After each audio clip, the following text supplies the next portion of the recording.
नमस्कार साथियों, हिंदी नेटशाला में आप सभी का पुनः हार्दिक अभिनंदन है। आप सभी जानते हैं अपने इस चैनल पे तैयारी करते हैं हिंदी की उच्च स्तरीय प्रतियोगी परीक्षाओं की, और उसी तैयारी के क्रम में क्रमबद्ध रूप से हम यूपी टीजीटी के पुराने पेपर सॉल्व कर रहे हैं। यह हमारी पूरी सीरीज चल रही है और इसके अंतर्गत आज हम 2009 के पेपर का सेकंड भाग हल करेंगे। प्रैक्टिस सेट नंबर आपका 11 यह रहेगा। पूर्व के 10 प्रैक्टिस सेट मैंने प्लेलिस्ट में क्रमबद्ध रूप से लगा दिए हैं, तो आपने अभी तक नहीं देखे हैं तो क्रमबद्ध रूप से आप सॉल्व करिए। आप चाहे पीजीटी दे रहे हो, टीजीटी दे रहे हो, भारतवर्ष के किसी भी राज्य से किसी भी परीक्षा की तैयारी कर रहे हो, अगर विषय के रूप में हिंदी का चुनाव किया है तो निस्संदेह ये प्रैक्टिस सेट, ये पुराने पेपर आप ही के लिए। संकोच में न रहिए, संशय मत लाइए अपने मन में कि हम पीजीटी कर रहे हैं, नेट कर रहे हैं। भाई, पेपर में यही प्रश्न आपको देखने को मिलेंगे। प्रमाण स्वरूप प्लेलिस्ट बनी हुई है, आपकी विभिन्न परीक्षाओं के पुराने पेपर आपको प्लेलिस्ट में मिल जाएंगे। सॉल्व करिए तो आप स्वयं ही जान जाएंगे। आइए आज का पहला और 2009 का 76वें नंबर का प्रश्न हम देख लेते हैं। सही युग्म का चयन करना है। तो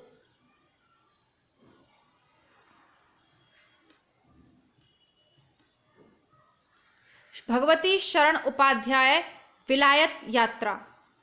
देवेंद्र सत्यार्थी तूफानों के बीच गलत है, क्योंकि तूफानों के बीच रांगे राघव का है। रामवृक्ष बेनीपुरी हिमालय की यात्रा, यह भी गलत है। मोहन राकेश का आखिरी चट्टान, यह है सही है।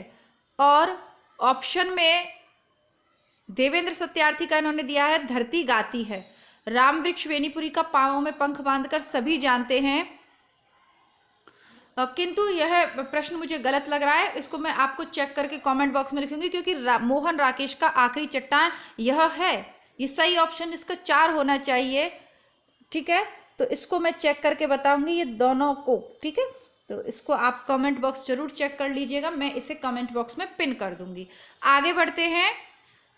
सूरदास का कौन सा है? सूरदास का है सूरसागर। आप सभी जानते हैं इसी सूरसागर में आपको भ्रमर गीत सार देखने को मिलता है। भ्रमर गीत सार व्याख्या सहित प्लेलिस्ट में उपलब्ध है। आपके सिलेबस में हो तो आप देख लीजिएगा। जगन्नाथ दास रत्नाकर, यह आधुनिक गद्य साहित्य के लेखक हैं और इनका मिलता है उद्धव शतक। कबीर की रचना है बीजक और सुमित्रा नंदन पंत की है लोकायतन। सही, आप इनको याद कर लीजिए बारंबार। अब पिछली परीक्षाओं में, पिछले इतने सारे टेस्ट पेपर में ये रिपीट हो रहा है, तो गलती की तो संभावना है नहीं। आगे बढ़ते हैं। देखिएगा, आप लोगों को मैं स्वयं ये कहती हूँ कि प्रैक्टिस सेट के बाकी ऑप्शंस को भी देखें, लेकिन बहुत ज़्यादा व्याख्या मैं यहाँ इसलिए नहीं कर रही हूँ क्योंकि ये सभी आपको हिंदी साहित्य का वस्तुनिष्ठ इतिहास इसी चैनल पर प्लेलिस्ट में उपलब्ध है और उसमें मैं ये सब करवा चुकी हूँ। ठीक है, आपको जहाँ भी लगे आपका पहला पढ़ा हुआ नहीं हो, उपन्यासों का प्रश्न हो या निबंध वाला हो, तो प्लेलिस्ट में से बस उसी वीडियो को ऑन करिए, आपको सब कुछ मिल जाएगा। 2-2 बार समय हम इस पे व्यतीत नहीं करेंगे। जो विद्यार्थी कम समय में परीक्षा की तैयारी करना चाहते हैं वह सभी हिंदी साहित्य का वस्तुनिष्ठ इतिहास चैनल पे उपलब्ध है, पढ़ लें। और जो तैयारी को प्रारंभ करना चाहते हैं या जिन्हें कठिन लगता है, याद नहीं होता, वह तथा जो अपने ज्ञान का विस्तार करना चाहते हैं वह इस चैनल का दूसरा भाग है हिंदी बुकशाला, जिसपे किताबें आपको उपलब्ध हैं। तो उस पर चल रहा है सरल इतिहास। अभी 2-3 क्लासेस ही हुई हैं, आप वहां से वो संक्षिप्त इतिहास मेरे साथ प्रतिदिन पढ़ें।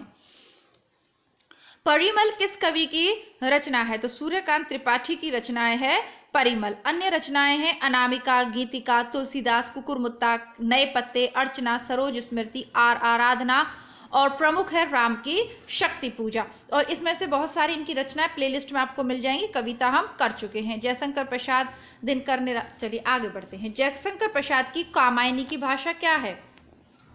आप सभी लोगों ने कामायनी पढ़ी है?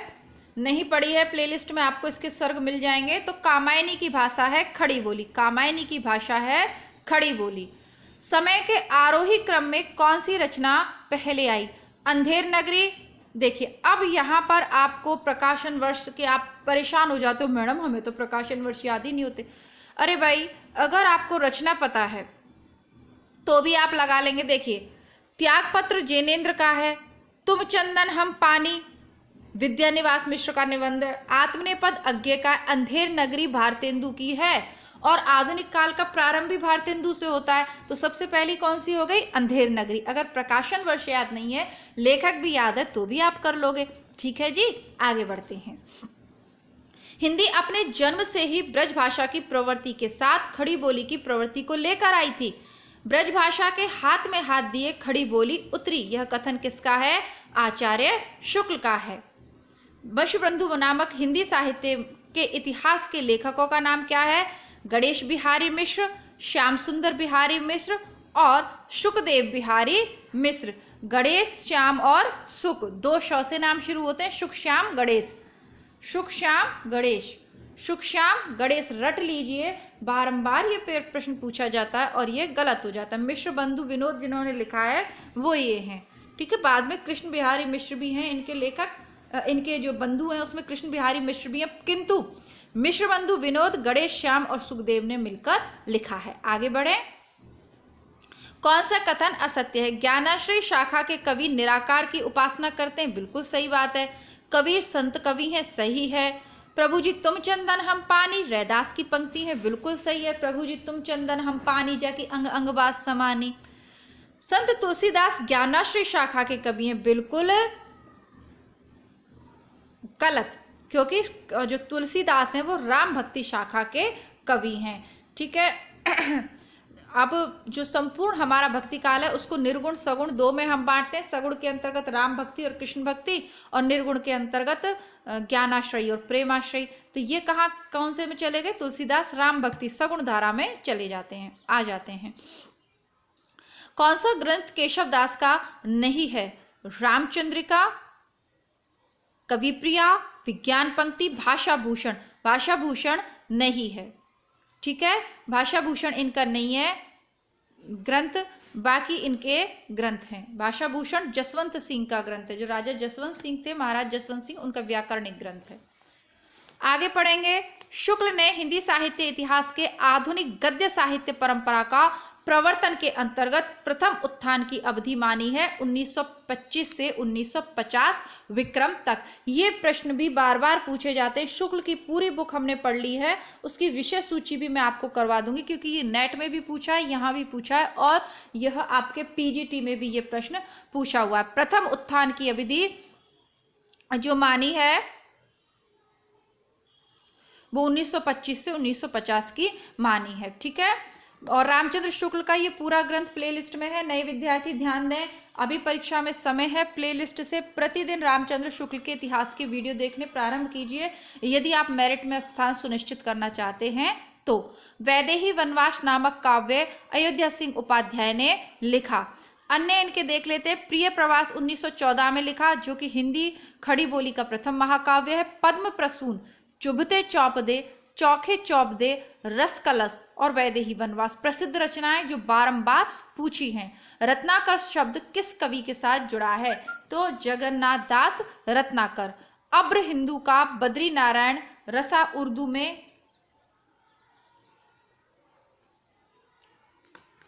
बद्री नारायण अब्र लिखते थे, और भारतेंदु क्या लिखते थे अपने नाम के साथ? रसा।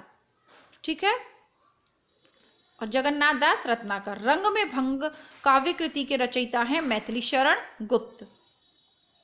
इनका साकेत का वीडियो आपने नहीं देखा हो तो जरूर देखिएगा, और आप चैनल पे रहेंगे तो साकेत का नवम सर्ग कभी ना कभी स्वतः ही सर्च में आ जाएगा आपका, अवश्य देखें उसको, बहुत सारे सिलेबस में लिखा। ये इनकी है। अन्य रचनाएं हम वस्तुनिष्ठ इतिहास में पढ़ चुके। आगे बढ़ेंगे। मार्ग के दोनों तरफ पेड़ हैं, मार्गस्य उभय वृक्षः सन्ति।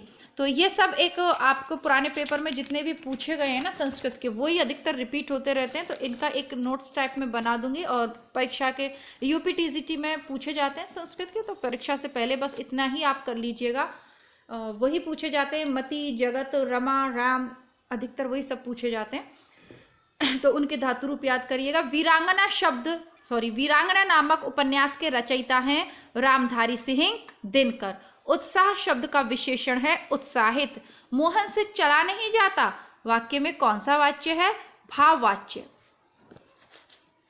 आज गणित के अध्यापक ने कक्षा नहीं ली, वाक्य में अर्थ के आधार पर वाक्य है निषेधवाचक। नहीं ली, नहीं शब्द आ गया तो निषेधवाचक। महाकवि कालिदास किस अलंकार के लिए प्रसिद्ध है? उपमा। उपमा कालिदासस्य भारवी अर्थ गौरवम। दंडी पदलालित्य और माघे संति त्रयोगुणा। कौन सा शब्द पताका का पर्यायवाची नहीं है? प्रस्तर। ये पूर्व में भी आया ना इसी टेस्ट पेपर में, इसी सीरीज में। टेस्ट पेपर से मेरा मतलब ये टीजीटी वाली सीरीज में। रज्जु शब्द का हिंदी में अर्थ रस्सी, जिसमें धैर्य ना हो, अधीर। आवरण का विलोम अनावरण। हनुमान का पर्यायवाची कौन सा नहीं है? हनुमान का पर्यायवाची राम भक्त नहीं है, क्योंकि राम भक्त तो और भी हो सकते हैं, लेकिन बजरंगबली, पवनसुत और कपीश्वर कोई दूसरा नहीं हो सकता। राम भक्त तो मैं भी हो सकती हूँ, आप भी हो सकते हो। मेवाती किस उपभाषा वर्ग की बोली है? राजस्थानी हिंदी, क्योंकि अलवर क्षेत्र में मेवात भाषा बोली जाती है। कर्मधारय समास किसमें है? नीलोत्पलम में। नीलोत्पल कर्मधारय, ये भी इसी सीरीज में पूछा हुआ है। गौशाला शब्द में कौन सा समास है? तत्पुरुष। ठीक है, अंतिम पद प्रधान होता है। ठीक है, ठीक है, ठीक है, कितनी बार बोल दिया मैंने। चलिए आगे बढ़ते हैं। संस्कृत काव्य में पद लालित्य के लिए कौन प्रसिद्ध है? दंडी। ठीक है ना। अब ये मैंने जब कल आपको करवा रही थी ना मैं, तब मुझे ये पंक्ति याद नहीं आ रही थी, और आज स्वतः मुझे ऊपर की लाइन याद थी, लास्ट की याद थी, और पद लालित्य दंडी में ये एक शब्द भूल गई थी और आज स्वतः ही आ गई। तो पुनः बोल देती हूँ। उपमा कालिदासस्य भारवी अर्थ गौरवम दंडी पद लालित्य दंडी माघे संति त्रयोगुणा। तो इस पंक्ति को जब आप याद रखेंगे तो आप अपने आप समझ जाएंगे। ठीक है, ठीक है, ठीक है। पता नहीं क्या आदत लग गई, आज 4-5 बार बोल दिया मैंने। काव्य का वह गुण जो चित्त में तेज और स्फूर्ति का संचार करता है, वो कौन सा है? ओज गुण। तारू रिपु रिपुधर देख के विरहन तीय अकुलाय में कौन सा काव्य दोष है? क्लिष्टत्व। अर्थ को द्रुह बनाने वाले शाब्दिक चमत्कारों के प्रयोग से क्लिष्टित्व दोष काव्य में आ जाता है। प्रस्तुत पद्यांश में मेघ के लिए तरु रिपु रिपु घर शब्दों का प्रयोग किया है, जिसका अर्थ है तरु रिपु। तो वृक्ष की शत्रु कौन? अग्नि। रिपु घर, अग्नि का शत्रु जल, और उस जल को धारण करने वाला बादल। ऐसे प्रयोगों के कारण अर्थबोध में कठिनाई आती है, और ऐसे प्रयोग ज्यादा कौन करता है? केशव। बाकी जिस काव्य को आचार्यत्व दिखाने की चाह होती है वो करता है, क्योंकि जो लोक जीवन के लिए जो काव्य रचना करता है वो तो सरल लिखता है। वह सममात्रिक छंद जिसके प्रत्येक चरण में 24-24 मात्रा हो, प्रत्येक छंद में 11वीं व 13वीं मात्रा पर यति हो, कौन सा छंद कहलाता है? रोला। दोहा का उल्टा रोला। रहीमन चुप है बैठिए देख दिनन को फेर, जब नी के दिन आएंगे भरत न लागे बेर। पर आपको जो है ये गिनने की भी याद जरूरत नहीं है, ये दोहा है, रहीमदास का प्रसिद्ध दोहा है। मात्रा भी गिनने की जरूरत नहीं है, वैसे गिन लीजिएगा। 11-13 पे यति होती है इसमें। 1936 के प्रगतिशील लेखक संघ के ऐतिहासिक आयोजन के अध्यक्ष थे प्रेमचंद। इसी सीरीज में हम पढ़े आए हैं इसे, और व्याख्या भी हमने यही वाली पढ़ी थी, तो उसको पुनः नहीं पढ़ूंगी मैं यहाँ पर। विख्यात मार्क्सवादी समीक्षक रामविलास शर्मा, ये भी इसी आपका बंची उपन्यास की लेखिका मनु भंडारी। गलती की संभावना है ही नहीं, क्योंकि यही वो उपन्यास है जिससे हिंदी नेटशाला चैनल की मैंने शुरुआत की थी। तो आपका बंची मनु भंडारी का प्रसिद्ध तो नाटक है ही, वो उपन्यास है ही, लेकिन मैं आप सबसे आग्रह करूंगी कि आप अगर आप पेरेंट्स हैं, ठीक है, तो या कोई ऐसा जोड़ा है जहाँ तलाक वाली प्रॉब्लम चल रही है, तो मनु भंडारी का आपका बंची उपन्यास जरूर पढ़ना चाहिए। अन्य है महाभोज, बुकशाला पे पढ़ चुके हैं। आपका बंटी भी हम पढ़ चुके हैं। 1 इंच मुस्कान राजेंद्र यादव के साथ है। मृदुला गर्ग का चितकोबरा बहुत ज्यादा पूछा जाता है। कृष्णा सोबती का मित्रों मरजानी, डार से बिछड़ी, सूरजमुखी, अंधेरे में जिंदगी नामा सभी पूछे जाते हैं। उषम प्रिया मृदा का रुकोगी नहीं राधिका, 55 खंबे लाल दीवारें सर्वाधिक पूछा गया है। हिंदी का प्रथम दुखांत नाटक कौन सा है? रणधीर प्रेम मोहिनी। ध्रुव स्वामिनी नाटक की रचना किसने की? जयशंकर प्रसाद ने, और जयशंकर प्रसाद के नाटक हिंदी बुकशाला पर उपलब्ध हैं। जो पहले कभी नहीं हुआ, अभूतपूर्व, आंख की किरकिरी होना, अप्रिय लगना। भाषा की सबसे छोटी इकाई कौन सी है? वर्ण। नारी विमर्श पर लिखने वाली पहली लेखिका है बंग महिला। दुलाई वाली कहानी है ना इनकी वो। गमन का विलोम आगमन। हिंदी के प्रारंभिक काल को वीर गाथा काल किसने कहा? शुक्ल ने। हिंदी का प्रथम कवि कौन? सरहपा। रासो ग्रंथों में कौन सा काव्य एक प्रेम काव्य श्रृंगार काव्य है? विसलदेव रासो। अब आप मेरे साथ बुकशाला पर सरल इतिहास पढ़ रहे हैं ना, और ये आदिकाल के जितने भी प्रश्न हैं एक भी उससे बाहर नहीं जा रहा, नहीं गया ना। और आपका गलत भी नहीं होगा, क्योंकि व्याख्यात्मक तरीके से तो पढ़ रहे हैं लेकिन संक्षिप्त में पढ़ रहे हैं, यानी बहुत ज़्यादा डिटेल उसमें नहीं है। जितने परीक्षा उपयोगी है उतनी ही बहुत कम शब्दों में लिखी हुई किताब है, गागर में सागर भरने जैसा है संक्षिप्त इतिहास, जो बुकशाला पर हम पढ़ रहे हैं। ज़रूर देखिएगा। नए परीक्षार्थी हिंदी नेटशाला को सब्सक्राइब कर रहे हैं और बुकशाला को भी करना है। प्लेलिस्ट चेक करते रहिए, सब्सक्राइब करो ना करो आपकी इच्छा है भाई, आपका मन करे तो करो, नहीं मन करे कोई नहीं, लेकिन प्लेलिस्ट से अपनी तैयारी पूरी करिए। सारा कुछ मैटर प्लेलिस्ट में डला हुआ है, बस आपको स्क्रॉल करके देखना है आपके में कौन सा है, क्या पढ़ना है। सिलेबस हाथ में रखिए, प्लेलिस्ट से तैयारी करते जाइएगा, ठीक। अष्टछाप के प्रमुख कवि नंददास किसके शिष्य थे? विट्ठल दास के थे, ठीक है। विद्यापति को, अच्छा चलो इसका आपको डिस्क्रिप्शन पढ़ के सुना देते हैं। बल्लभाचार्य जय पुष्टि मार्ग को मानने वाले वे 8 कवि जिन पर बल्लभाचार्य के पुत्र गोस्वामी विट्ठलनाथ ने अपने आशीर्वाद की छाप लगाई, अष्ट सखा या अष्ट छाप के नाम से जाने गए। इन 8 कवियों में 4 बल्लभाचार्य के, 4 विट्ठलनाथ के थे। बल्लभाचार्य के थे कुंभन, सूर, परम और कृष्णा। विट्ठलनाथ के थे गोविंद, नंद, छीत और चतुर्भुज।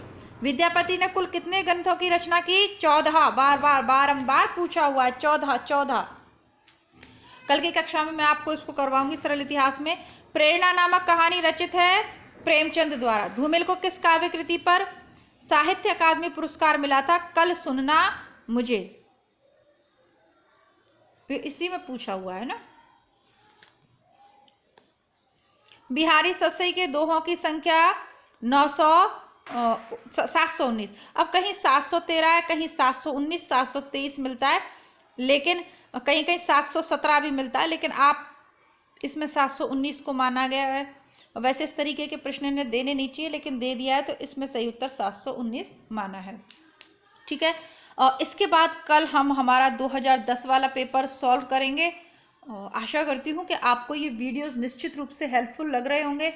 वीडियो हेल्पफुल लगे कहना नहीं चाहती, फिर भी मजबूरी है क्योंकि हम इस प्लेटफॉर्म पे हैं, तो याद दिला दो जो बच्चे भूल रहे हैं। भाई रेड कलर से सब्सक्राइब लिखा हुआ है, तो आप मेरे साथ ये ऐसा नहीं करें, कृपया करके उसका कलर चेंज करें और घंटी वाला ऑप्शन ज़रूर प्रेस करें। चैनल को सब्सक्राइब करें, वीडियो को लाइक करें, अपने मित्रों को शेयर करें। इतनी सारी कोचिंग में आपके क्लासमेट्स हैं, इतने सारे रूममेट्स हैं, इतने सारे फ्रेंड्स हैं, तो शेयर करने में इतनी कंजूसी क्यों? ठीक है, चलिए ये सारी बातें हो गई। अब आप लोग किस परीक्षा की तैयारी, देखो टीजीटी वाले तो ये पेपर देखेंगे, लेकिन टीजीटी के अलावा आप किस परीक्षा की तैयारी के लिए मेरे चैनल से जुड़े हैं, कृपया करके कमेंट बॉक्स में लिखिएगा, ठीक है। तो मिलती हूँ आपसे कल, तब तक के लिए नमस्कार, धन्यवाद, जय हिंद।